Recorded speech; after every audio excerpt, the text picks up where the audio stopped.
La paz de Cristo, hermanos.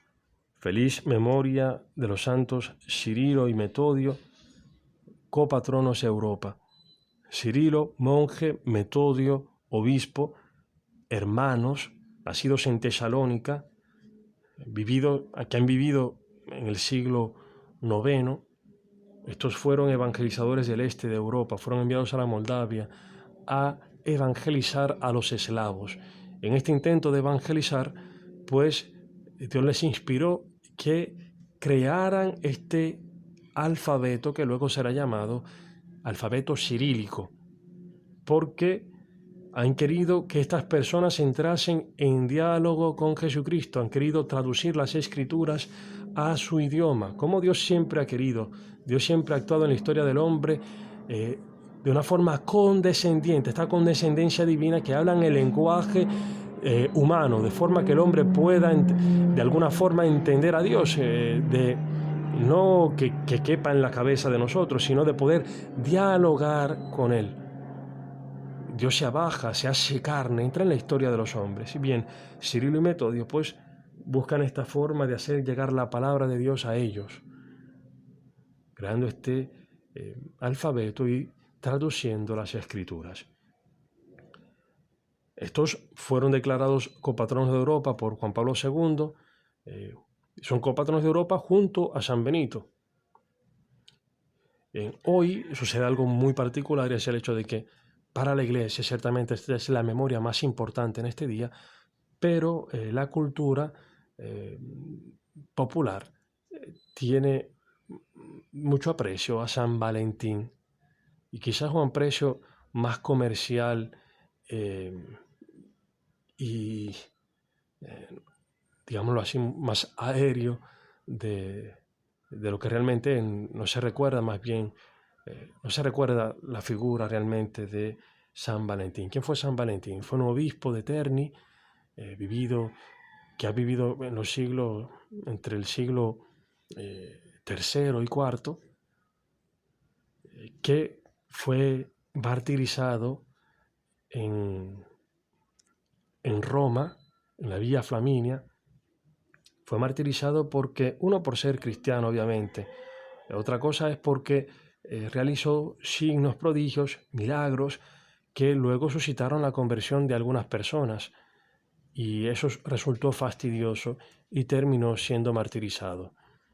¿Qué sucede? Que en la Edad Media, los benedictinos que van a Terni, en la basílica, pues comienzan a difundir la devoción a este santo en Francia, en Inglaterra, y se encuentran entonces con un gran poeta que hará así que esta figura sea recordada como patrono de los enamorados, porque ¿qué pasa? Que a mediados de febrero, en estas zonas de Europa donde se viven plenamente las 4 estaciones del año, pues la naturaleza comienza como a despertarse, a revivir, pasado el invierno, que va entrando entonces la primavera, y los pájaros, las aves del cielo, comienzan a hacer sus bailes de amor, como dirá este poeta. Y de aquí entonces que surge esta devoción a San Valentín como patrono de los enamorados. Hoy la palabra no nos habla de este tipo de enamoramiento humano, sino más bien del enamoramiento que Dios tiene. Y el enamoramiento de Dios quiere manifestarlo por medio de su palabra, en el diálogo, no solamente también con acciones concretas, pero este diálogo de amor de Dios puede ser frustrado si encuentra en el hombre una resistencia, cuando el hombre se cierra a él. Y esto es lo que veremos ahora en este evangelio. Escuchémoslo. Del evangelio según San Marcos. Y salieron los fariseos y comenzaron a discutir con él, pidiéndole un signo del cielo, con el fin de ponerle a prueba. Dando un profundo gemido desde lo íntimo de su ser, dice: ¿por qué esta generación pide un signo? Yo os aseguro, no se dará a esta generación ningún signo. Y dejándolos, se embarcó de nuevo y se fue a la orilla opuesta. Palabra del Señor. Gloria a ti, Señor Jesús.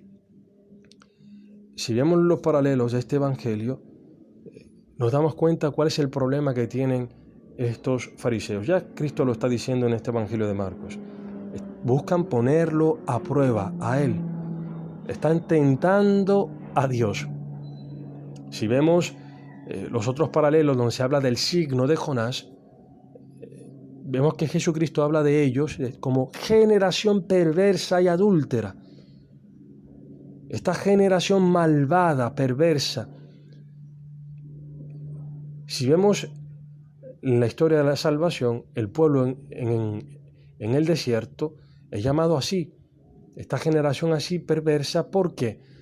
Porque realmente no quiere convertirse, no quiere obedecer a Dios, no quiere escuchar a Dios, sino que quiere que Dios cumpla los caprichos suyos. No cree, no se fía de Dios, a pesar de haber visto lo que Dios ha hecho en su historia, que le abre el mar rojo y demás. Viendo que le da el maná, no cree y quiere que le dé el agua en el desierto cuando le dé su gana. ¿Está Dios o no con nosotros? O sea, ponen en duda realmente el actuar de Dios en la historia. ¿Y qué quieren? Pues que Dios haga la voluntad de ellos. Entonces, ¿qué se nos presenta aquí? Que aquellos que no buscan a Dios sinceramente, sino que más bien están encerrados en sus pensamientos, en sus esquemas, en sus proyectos, aquellos que no tienen la mínima intención de acoger la palabra de Dios, sino que las cosas sean según la voluntad de ellos, pues Dios no le da signos, o más bien, ellos son incapaces de ver los signos de Dios. Y Dios sí da signos, da signos. Y por eso habla Dios, Jesucristo, en el Evangelio de Marcos y de Lucas, el signo de Jonás, que será dada a esta generación. Se habla de aquella generación, pero la palabra que se hace actual hoy habla también a esta generación. ¿Y cuál es el signo que da Jesucristo? Uno, la predicación. Como Jonás fue predicador para Nínive, lo es Jesucristo, lo es la iglesia para nosotros hoy.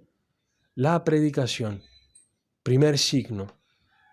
Segundo signo relacionado, porque el signo es Jonás. Jonás ha sido predicador, ha anunciado la conversión, ha llamado a la conversión. El otro signo, uno es la palabra, el otro son los hechos. El hecho es que Jesucristo, como Jonás, estuvo en el seno de la tierra. Jonás estuvo dentro del pez. 3 días y 3 noches Jesucristo en el seno de la tierra, y de allí resucitó, como Jonás, que fue escupido luego del vientre del pez. Este es el signo que nos da a nosotros Jesucristo, su resurrección.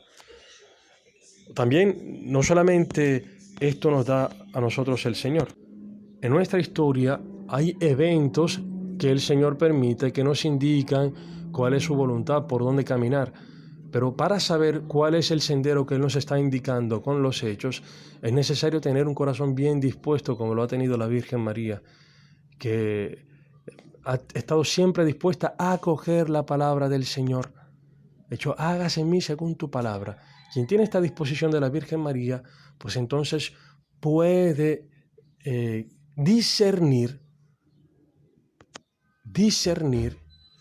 los eventos de la historia, ver los signos que Dios marca. Pensemos en la historia de la salvación, cómo el Señor ha dado signos a Moisés cuando lo ha pedido, a Abraham le ha dado signos, a Gedeón. Es decir, que Dios no es que niegue el dar los signos, sino que Dios sabe que a quien tiene un corazón duro, que no está dispuesto a hacer su voluntad, a coger su palabra, pues si ya está cerrado, pues de nada vale. Dice el libro de la sabiduría que hace esta invitación, la sabiduría dice: buscad al Señor con corazón sincero, con buenos sentimientos, pues se deja encontrar por los que no exigen pruebas y se manifiesta a los que no desconfían de Él. Esto nos invita hoy el Señor, a buscarlo con sinceridad. Y en la primera lectura Santiago nos da una pista de cómo realmente pedirle al Señor los signos. Al fin de cuentas, pedir signos es una forma, de forma recta, es buscar discernimiento, entender qué Dios quiere con nosotros, cuál es su voluntad para nosotros seguirla. ¿Y cómo se presenta entonces esto en la epístola de Santiago?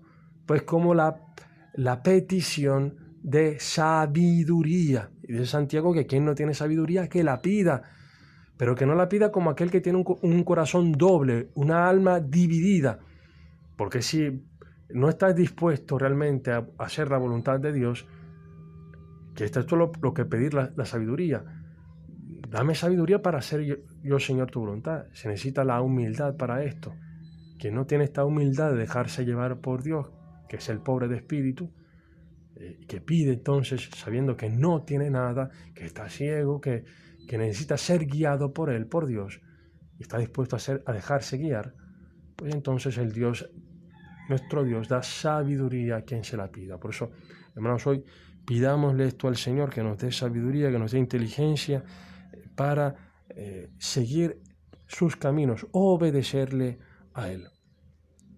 Alabado sea Jesucristo.